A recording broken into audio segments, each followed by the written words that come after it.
Australian citizenship becomes a thing. The Basketball Association of America and the National Basketball League merge to form the National Basketball Association. 6.8 magnitude Ambato earthquake in Ecuador kills more than 5,000 people and destroys a number of villages. The year is 1949.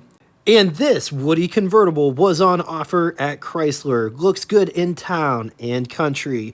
But before getting into all of it, I'm Jay. Welcome to What It's Like, the automotive channel that takes the time to cover the cars not often talked about. We cover the classics, vintage, some exotics. We love the orphan cars and cars off the beaten path. Dive in deep with specs, history, button switches, and knobs, but most importantly, we show what these cars are like. If that sounds like a channel that you will totally dig, subscribe and hit the bell icon next to it to never miss a video. Real quick, before getting into the meat and potatoes, I just found this channel called Classic Car Documentaries. Arthur does a stellar job with these. If you're into documentaries on classic cars, definitely check his channel out. Link will be in the description. 1949 Chrysler model lineup: Royal, Windsor, Saratoga, New Yorker, and Imperial was at the top, which was still under Chrysler and wouldn't separate to become its own brand until 1955. The Town and Country was offered under the New Yorker line, which also could be had as a two-door club coupe, two-door convertible, four-door sedan. Town and Country could be had as a two-door convertible or two-door coupe. Chrysler would offer the Town and Country from 1940 to 1941. They took a bit of a break for a thing called World War II, and then they picked up in 1945 through 1988 in 8 generations. This is not counting the Town and Country minivans that come later with the same name. It's also important to note that the 1941 through 1942 were outside of the generations, called Series C28 and Series C30. 1949 falls in the first generation, which had a production run from 1945 to 1950. The 1949 Chrysler saw a redesign, so let's compare 48 on top, 49 on the bottom, starting in the front. Just curious, what do you guys think of the 48? They are kind of sort of an acquired taste for me. The 49 is a huge improvement everywhere. It's just different between these two. The only similarities that I can see is a two-piece windshield on a 48 is body color, whereas on the 49, it's bright work. I don't know if it's stainless or chrome at this point. I love what they did with the front fascia. Lots of cool lines in that grille design. Turn signals were moved lower on the 49. Also, bright bars are thicker. 4 overrider or bumperettes on the 49 versus 3 on the 48. Chrysler crests are different, moving to the side profile. Trim is totally different between these two. Both have rocker trim, but the 49 has a spot that protrudes up the fender, almost like a front gravel guard. Take a gander at the wood situation on the 48, the wood panel doors. The 49 looks like it just has wood trim with a metal door. Also, better look at the side windshield where the vent window is. Notice its body color on the 48. It's bright on the 49. Gravel guards on the rear fender on the 49. Rear bumpers wrap clear around to the rear of the wheel well on the 49. Moving to the rear, there is a lot more wood on the 48. Also, the trunk lid is a full traditional trunk lid on the 48, whereas the 49, it doesn't open the same. You'll definitely see that later on. Exposed gas cap on the 48 versus gas door on the 49. Brake light location has changed. 49 brake lights are on the side. 49 has backup lights.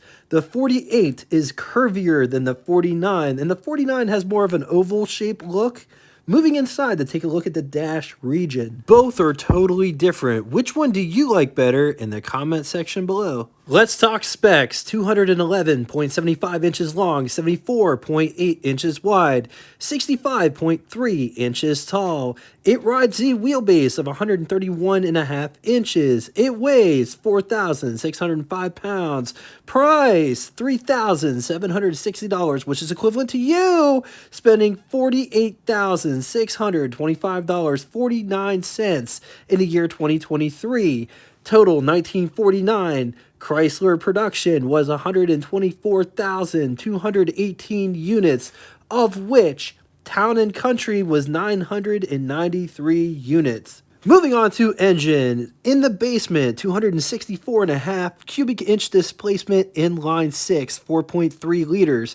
It's good for 119 horsepower, 3,600 RPM, 173 pound-feet, or 234 newton meters at 1,800 RPM, which is an estimate. Bore of 3.4 inches and a stroke of 4.8 inches. Compression is 7-to-1. It features 4 main bearings. Moving on to the biggest and baddest engine on offer. 323.5 cubic inch displacement, inline 8, 5.3 liters. It's good for 135 horsepower, 3,200 RPM, 270 pound-feet, or 366 newton meters of torque at 1,600 RPM, with a bore of 3.3 inches and a stroke of 4.9 inches. Compression is 725-to-1. When backed with a 3-speed manual transmission, 0 to 60 could be had in 29.3 seconds. Alleged 86 miles per hour is the top speed, while achieving an average fuel consumption of 11.8 miles to the gallon. Let's talk styling. Just notice all of the bright work that is going on with this grille section. Just look at how this comes up. Turn signal indicators, bumpers with the overriders. It's got overriders and bumperettes. Just check out this license plate bracket. There we go. Chrysler badge and Chrysler script. So look at all of the different lines in the hood. Let's just put it that way. There's a lot of bright work on this car.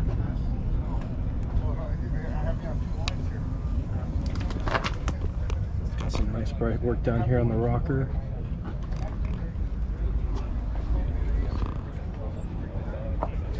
So look at all of this wood, as well as the texture effect here on the top.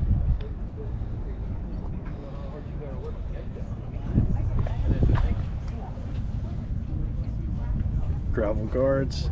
Just look at all the textures.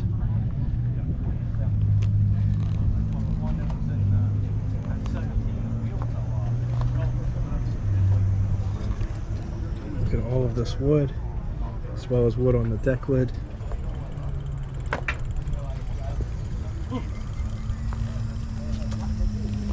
The brake lights, how they wrap around. Also has this. Look at these bumpers. Notice how they come all the way back up to the rear wheel well.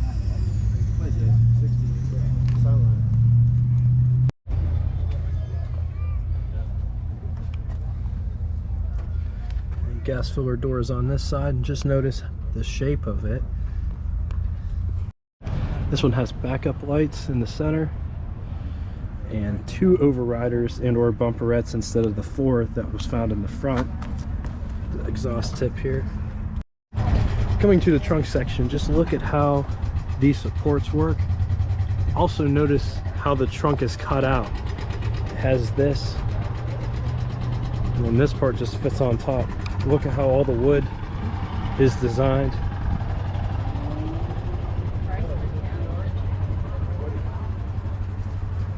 It's a pretty big trunk, all things considered. Has a full-size spare underneath here, as well as bumper jack up there. Alright, coming up and getting inside, but before we do, just check out all of the different design work that goes into this door handle.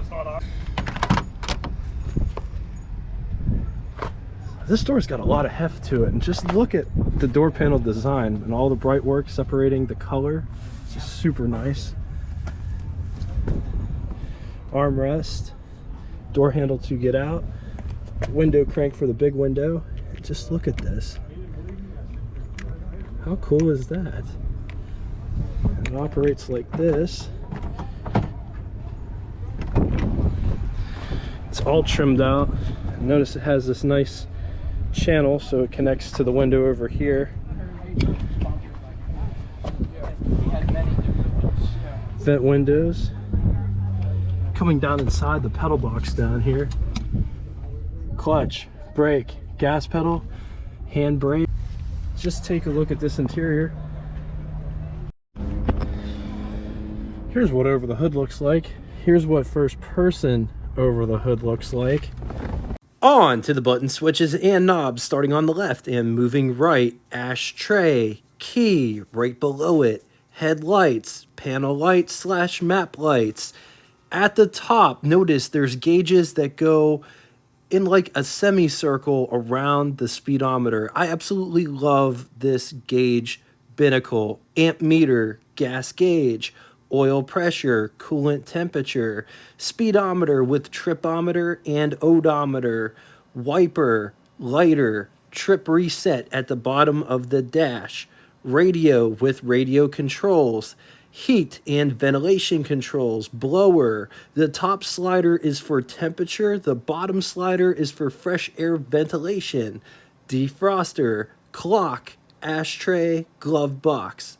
Underneath the steering wheel, there's tons of space to put my hand in between my lap and the steering wheel.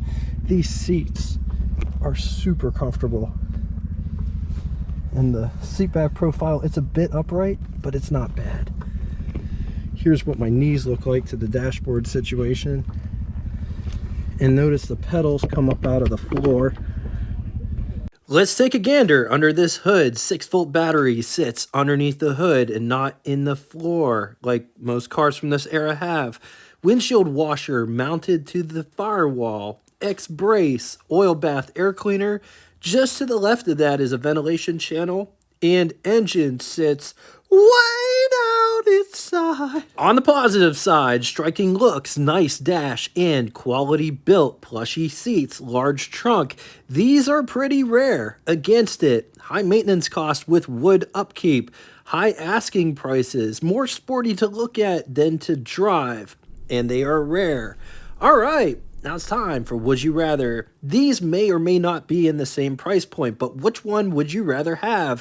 1946 Mercury Sportsman or 1949 Chrysler Town & Country or 1946 Ford Sportsman? I'm going to leave this here for a minute. If you need more time, feel free, pause the video. Moving on to the second scenario, 1948 Chevy Fleetline Aero Sedan or 1949 Chrysler Town & Country or 1948 Chrysler Town & Country. Once again, going to leave this here for a minute. If you need more time, feel free, pause the video. Now it's time for Name That Tune. First person to get both the name of the band and the song title correctly in the comment section will have their comment pinned to the top of it. Thank you all so much for coming out and watching this. If you'd like to get in touch with me, shoot me a comment in the comment section below or check out our Facebook group that correlates with this YouTube channel by clicking the link in the description after the show. Same thing with email. It will also be linked in the description below if you want to send me something more private. Thank you all for bringing everything that you bring in the comment section. I really appreciate it. I love reading the stories. It's one of my favorite things to do. And until next time, toodaloo! When the moon hits the sky like a big pizza pie, that's amore.